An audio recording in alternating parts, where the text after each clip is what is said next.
આપણા ગળિયા ઘરની વાત કરું છું. જેમ મઢ હતો બાજુમાં તો ગામ જોયું નહીં. તારા ગામમાં ઉતરે એટલે એક્ઝેક્ટ અઢી રસ્તા પડે. તમારા ઘેર જવું હોય એટલે ગામમાં ચોક છે, ત્યાં આગળ જઈને મળી જવાનું. થોડા આગળ જાઓ એટલે તમારે ઘરો ચાલુ થાય. ઘર નહીં આવતું. ઘરની વાત કરું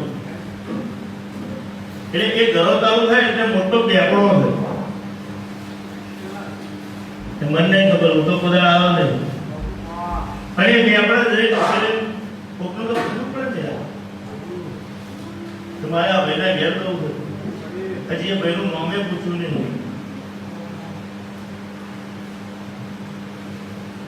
એટલે આપણાની ફોર્મની સાઈડ પાછો બીજો મેળો કહેવાય.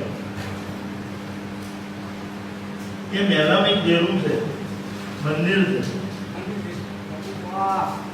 એ મંદિરમાંથી એવો અવાજ આવ્યો, હું આખા ગામનું ધ્યાન રાખું છું.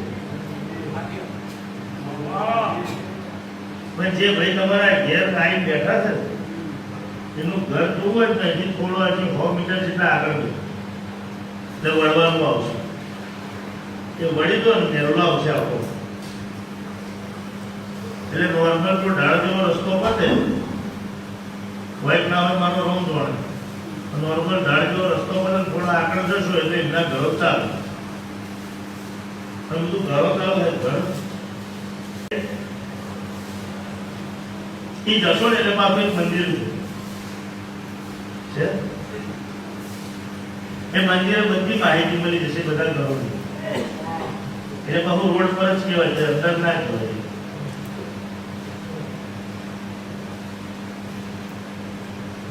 એટલે એ જે ઉભા એટલે શહેરમાં એક દેરું એવું કહેવાય કે લાઈટના થોબડાથી બીજા ત્રીજા નંબરનું મળવાળું ઘર છે ને એ જતા મને નહીં ખબર.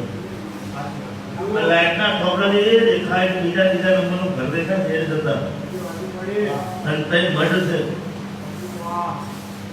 એટલે હું ચહેર પાસે જઈને ઉભી રહી. એટલે હું ખડામાં ઓટો માર્યો અને ટોટલ 5 જેવના દીવાન બની. કેટલા કરો તમે કેટલા કરો?